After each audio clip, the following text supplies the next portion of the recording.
तो बच्चों, स्वागत है आपको इस जीके जीएस के धुरंधर सीरीज में, जिसमें हम लोग बिहार जीके का क्लास देखेंगे। और जितना भी आगामी एग्जाम है आपका, बिहार पुलिस हो गया 22,000 सीट लगभग आने वाला है, या बीपीएससी टीचर वाला हो गया, चाहे कोई भी कॉम्पिटेटिव एग्जाम जिसमें बिहार का सिलेबस दिया हुआ, बिहार जीके का सिलेबस दिया हुआ है, उसमें यहाँ से प्रश्न जरूर रहेंगे। ठीक है, बिहार जीके का सीरीज चल रहा है, उस सीरीज को आप कंप्लीट कर लीजिए। बिहार में जितना एग्जाम होने वाला है उसमें क्वेश्चन पूछने की संभावना है। बिहार जीके के सीरीज का पार्ट 2 है ये, और पार्ट 1 जो है वीडियो अपलोड हो चुका है। इस वीडियो के डिस्क्रिप्शन में लिंक चल जाएगा, क्लिक करके और देख लीजिएगा। ठीक है, तो दोस्तों वीडियो को स्टार्ट करते हैं।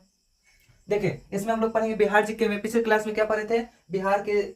बिहार नाम कैसे पढ़ा था? बिहार शब्द से आया था। ठीक है, और बिहार का अर्थ क्या होता है? बौद्धों का मठ। ठीक है, उसके बाद इसके स्थापना के बारे में बात की थी। बिहार की स्थापना जो है 22 मार्च 1912 को हुआ था। 1912 को हुआ था। बंगाल से बिहार अलग हुआ था। उसके बाद क्या बताए थे? यही बताए थे कि उड़ीसा से अलग कब हुआ था? तो 1 अप्रैल 1936 ईस्वी को बिहार जो है उड़ीसा से अलग हुआ था। उसके बाद झारखंड से कब अलग हुआ था? तो 15 नवंबर 2000 ईस्वी को बिहार जो है किससे अलग हुआ था? झारखंड से। ठीक है, और एक सेपरेट राज्य बना दिया। बिहार के बारे में बात करेंगे अगर, इससे पिछले क्लास में जाने थे कि नेपाल के बॉर्डर से कितना जिला सीमा साझा करता है? 7 जिला। पश्चिम बंगाल के साथ 3 जिला। ठीक है, उसके बाद जो है आज के क्लास में देखेंगे उत्तर प्रदेश के साथ बिहार के ऐसे कितने जिले हैं जो सीमा साझा करता है। ठीक है, और झारखंड के साथ कितने जिले हैं जो सीमा साझा करता है। देखिए, यूपी यानी कि उत्तर प्रदेश के साथ अपना बिहार का टोटल 8 ऐसे जिले हैं जो कि सीमा साझा करता है। ठीक है, उसके बाद झारखंड के साथ भी 8 ऐसे जिले हैं बिहार के जो झारखंड के साथ सीमा साझा करता है। अब कौन कौन सा ऐसा जिला है? जिला के बारे में बात करते हैं। जिला कौन कौन सा है? देखिए, यूपी जो है उत्तर प्रदेश के साथ सीमा साझा करने वाला जिला फर्स्ट है पश्चिम चंपारण। पश्चिम चंपारण। ठीक है, पश्चिम चंपारण। उसके बाद पड़ेगा आपके यहाँ पे गोपालगंज। गोपालगंज, पश्चिमी चंपारण, गोपालगंज। यहाँ पड़ता है सिवान। सिवान, उसके बाद सारण। सारण, सारण के बाद भोजपुर। भोजपुर, बक्सर। बक्सर के बाद रोहतास, सॉरी, बक्सर के बाद यहाँ पड़ेगा आपको कैमूर।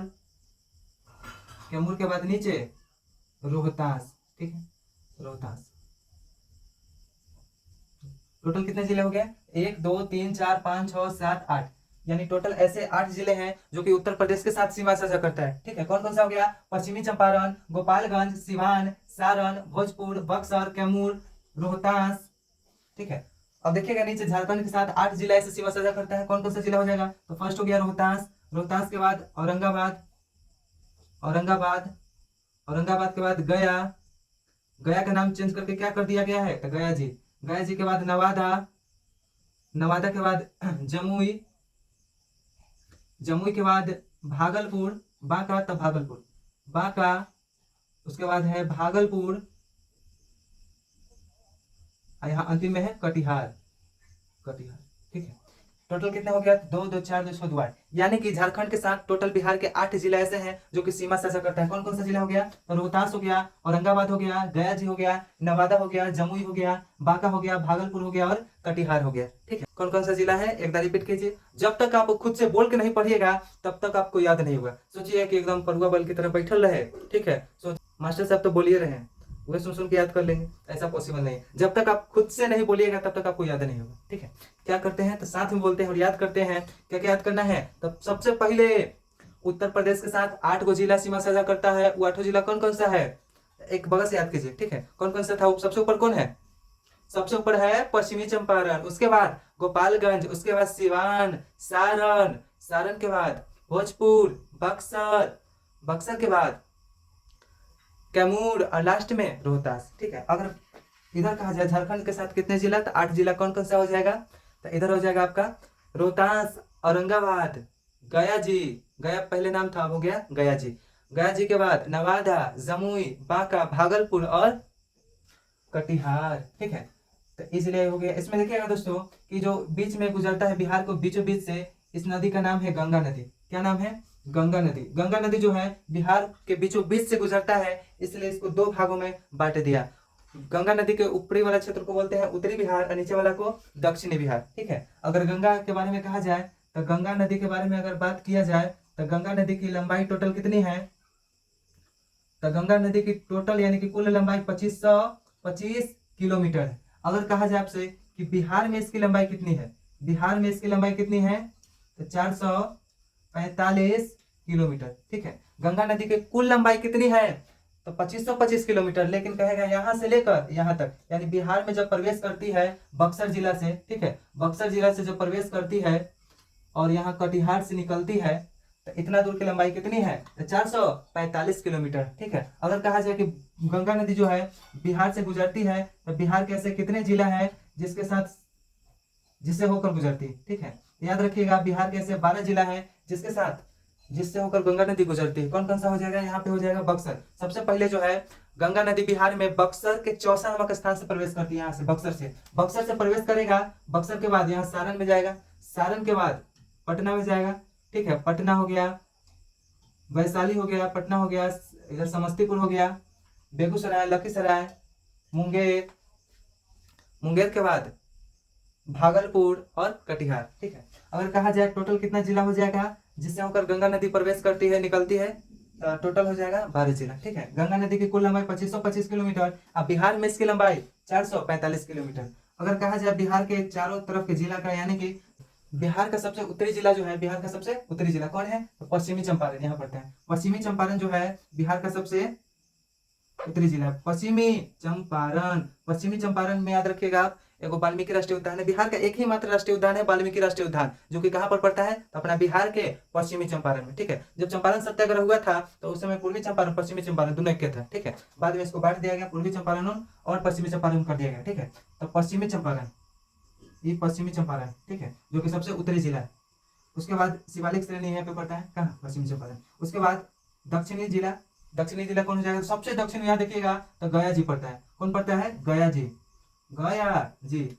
सबसे दक्षिणी जिला कौन है बिहार का, सबसे दक्षिणी जिला है गया जी। ठीक है, उसके बाद बात करें अगर गया जी में, याद रखिएगा गया में ही वो फल्गु नदी है जिसका पुराना नाम था निरंजना नदी। ठीक है, गया में ही निरंजना नदी नाम था जिसका नाम बदल के फल्गु कर दिया गया। निरंजना नदी के किनारे ही गौतम बुद्ध को ज्ञान की प्राप्ति हुआ था। कहाँ, गया में, बौद्ध गया में पीपल के वृक्ष के नीचे निरंजना नदी के किनारे गौतम बुद्ध को ज्ञान की प्राप्ति हुआ था। ठीक है, और उस नदी का नाम अभी वर्तमान में क्या है, तो फल्गु नदी। ठीक है, फल्गु नदी। तो गया जी जिला जो है बिहार के सबसे दक्षिणतम जिला है। अगर सबसे पूर्वी जिला कहा जाए बिहार के सबसे पूर्व में कौन सा जिला है, तो यहाँ पे पड़ता है किशनगंज। कौन पड़ता है, किशनगंज। किशनगंज जिला में जो है याद रखिए सबसे पूर्वी जिला है। और सर्वाधिक जो वर्षा बिहार के किस जिला में है, होता है, तो यहाँ पे होता है, कहाँ, किशनगंज, सर्वाधिक वर्षा यहाँ होता है। उसके बाद पश्चिमी जिला, सबसे पश्चिमी जिला यहाँ पे कैमूर। कैमूर जो है सबसे पश्चिमी जिला, पश्चिमी जिला। ठीक है, सबसे पश्चिम में कैमूर, सबसे पूर्व में किशनगंज, सबसे उत्तर में पश्चिमी चंपारण, सबसे दक्षिण में गया जी। ठीक है, आप बोलिएगा, एक प्रश्न पूछते हैं आपसे कि चावल का कटोरा जो है किस जिला को कहा जाता है, चावल का कटोरा किस जिला को कहा जाता है, चावल का कटोरा किस जिला को कहा जाता है। इस क्वेश्चन का जवाब जो है आप कमेंट में दीजिएगा। ठीक है, ताकि पता चले कि हाँ आप पूरा वीडियो देखते हैं। ठीक है, तो अगला जो है आप याद रखिएगा इसके बारे में। अगर जिला के बारे में कहा जाए तो टोटल 38 जिला जो है आपको याद करवा देंगे हम। ठीक है, बस आप खाली बिहार जी के सीरीज में बने रहिए लगातार। ठीक है, अगर बात करें कल इसमें क्या पढ़े थे, तो नेपाल के साथ टोटल 7 जिला सीमा साझा करता है। कौन कौन सा, पश्चिमी चंपारण, उसके बाद पूर्वी चंपारण, उसके बाद सीतामढ़ी,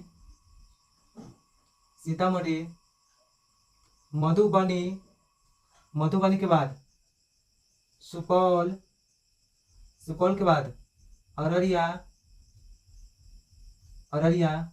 के बाद किशनगंज। टोटल कितना जिला हो गया, टोटल 7 ऐसे जिला है जो कि नेपाल के साथ सीमा साझा करता है। उसके बाद इधर पश्चिम बंगाल के साथ टोटल 3 जिला। फर्स्ट कौन हो जाएगा, फर्स्ट हो जाएगा किशनगंज जो है पश्चिम बंगाल के साथ भी और नेपाल के साथ भी सीमा साझा करता है। इधर कटिहार जो है झारखंड के साथ भी और पश्चिम बंगाल के साथ सीमा साझा करता है। ठीक है, तो एक तो ये हो गया, और दूसरा यहाँ बीच में पड़ता है पूर्णिया। ठीक है, पूर्णिया जो है पश्चिम बंगाल की सीमा साझा करता है, 2 हो गया, और तीसरा हो जाएगा कटिहार। ठीक है, यानी कि टोटल अगर काउंट किया जाए सीमावर्ती जिला, बिहार के टोटल सीमावर्ती जिला 22 गो, जो कि आपको कंठस्थ रूप से याद हो गया होगा कौन कौन सा जिला है।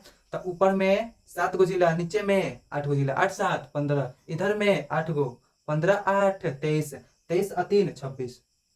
अब कहे सर जी आप तो कहें कि 22 गो जिला है सीमावर्ती, इसमें आ रहा है 26 गो, यानी 4 गो एक्स्ट्रा, कहाँ से आ गया। तो देखिए जब भी आप देखिएगा यहाँ पे कोना पे, तो यहाँ पे पश्चिमी चंपारण नेपाल में भी काउंट हो गया है, उत्तर प्रदेश में भी 1 जिला डबल काउंट हुआ, किशनगंज भी डबल काउंट हुआ, इधर रोहतास भी डबल काउंट हुआ, इधर कटिहार भी डबल काउंट हुआ है, यानी 4 जिला ऐसा है जो कि 2 बार काउंट हुआ है। तो टोटल अगर जोड़ेंगे तो 7, 8, 8 और 3 हो जाएगा 26, लेकिन 4 को जिला दोबारा काउंट हुआ है, इसलिए 4 घटाएंगे तो टोटल 22 जिला, यानी कि 38 जिला में से आप 22 जिला याद कर चुके हैं। ठीक है, अगर 22 जिला याद हो गया तो बच गया है आपका कितना जिला, 38 को जिला है टोटल, 38 में से बच गया 16 को जिला, 16 को जिला याद कर लेंगे। अगला क्लास में हम लोग याद करेंगे कि बिहार जो है, बिहार के बीच में गंगा नदी गुजरती है, गंगा नदी के आसपास का जिला कौन कौन सा है, इसके नेक्स्ट वीडियो में हम लोग देखेंगे। ठीक है, और उसमें तक गंगा नदी के बारे में विस्तार रूप से पढ़ेंगे कि कौन कौन सा जिला के साथ गुजरती है। ठीक है, तो अब मिलते हैं आप नेक्स्ट क्लास में। और बिहार जीके के लिए पूरा सीरीज तक आप कंप्लीट देख लीजिए, और कोई कॉम्पिटेटिव एग्जाम में नहीं पूछेगा तो उसकी गारंटी मेरी है, पूछने की गारंटी है एकदम कि हाँ पूछेगा ही पूछेगा। खाली आप पूरा ध्यानपूर्वक एकाग्रता से क्लास कीजिए और क्लास को पूरा कंप्लीट कीजिए। ठीक है, तो फिर मिलते हैं नेक्स्ट वीडियो में, जिसमें बिहार जीके से रिलेटेड न्यू क्वेश्चन करेंगे। ठीक है, इधर थ्योरी का क्लास है, थ्योरी का क्लास जैसे ही कंप्लीट होता है उसके बाद हम लोग पढ़ेंगे क्वेश्चन। ठीक है, क्वेश्चन पढ़ेंगे, अगर थ्योरी का क्लास कंप्लीट करते हैं तो क्वेश्चन आपसे खुद बन जाएगा। ठीक है, तो चलिए मिलते हैं नेक्स्ट वीडियो में, आज के लिए इतना है।